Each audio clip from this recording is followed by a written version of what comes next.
Hello friends, कैसे हैं आप सब। आशा करते हैं आप सब ठीक होंगे।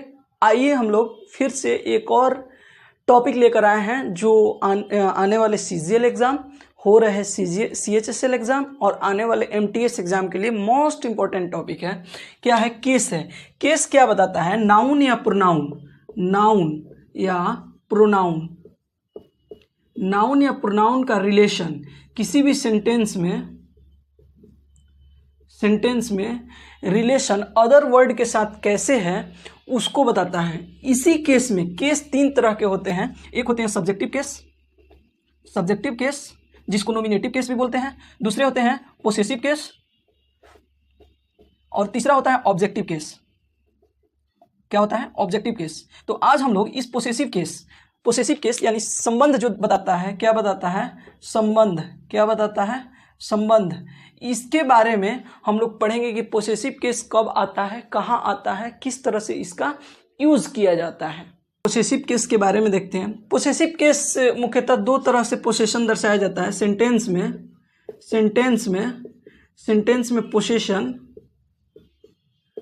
पोसेशन मुख्यतः नाउन के द्वारा दो तरह से दर्शाया जाता है। एक एपोस्ट्रोफ एस बताकर और एक ऑफ के द्वारा। किसके द्वारा? ऑफ के द्वारा। इन दो चीज़ों के द्वारा पोसेशन बताया जाता है। अब आइए हम लोग देखते हैं कि एपोस्ट्रोफ एस और ऑफ में अंतर क्या है। तो पहले हम लोग देखेंगे एपोस्ट्रोफ एस को। किसको देखें? तो भाई मेरे एपोस्ट्रोफ एस पहला तो ह्यूमन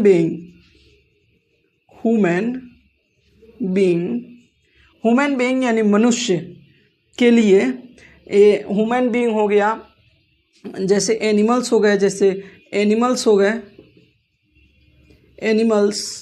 इन सब के लिए एपोस्ट्रोफ एस आता है पोजीशन दर्शाने के लिए।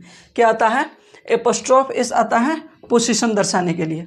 जैसे में हम लोग लिखते हैं मोहन, दिस इज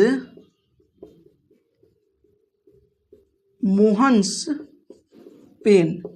तो यहाँ पे अगर हम लोग लिखते हैं दिस इज मोहन पेन, ये गलत होगा। मोहन पेन है, यह मोहन पेन है, ये सही नहीं है, कतई सही नहीं है। यह पेन, यह मोहन की पेन है, यह मोहन की कलम है, यह मेरी मार्कर है। This is my marker. यह माई क्या है? पोसेसिव केस है, जिसको मैं पहले ही बता चुका हूँ। उनसे जो एपोस्ट्रोफ एस दर्शाया जाता है, किस तरह से दर्शाया जाता है? एपोस्ट्रोफ लगा के। नाउन कैसे बताता है? एपोस्ट्रोफ एस लगाकर। तो मोहन्स पेन यानी मोहन की कलम। रामस्कार, क्या? रामस्कार, राम की कार। रवीज होम, रवि का घर, रवीज होम यानी रवि का घर। तो इस तरह से हम लोग देखें कि नाउन, कोई भी नाउन जो ह्यूमन बीइंग है, एपोस्ट्रोफ एस कैसे हरकत करता है सेंटेंस में। एपोस्ट्रोफ एस जो होता है सेंटेंस में कैसी हरकत करता है। अगला हम लोग देखते हैं, एपोस्ट्रोफ एस का यूज़ कहाँ होता है। एपोस्ट्रोफ एस का यूज़ मेरे भाई जो एब्रीविएशन होता है, एब्रीविएशन में भी एपोस्ट्रोफ एस का यूज होता है। एब्रीविएशन क्या होता है? एब्रीविएशन का मतलब हो गया कि संक्षिप्त नेम। जैसे में हम लोग लिखते हैं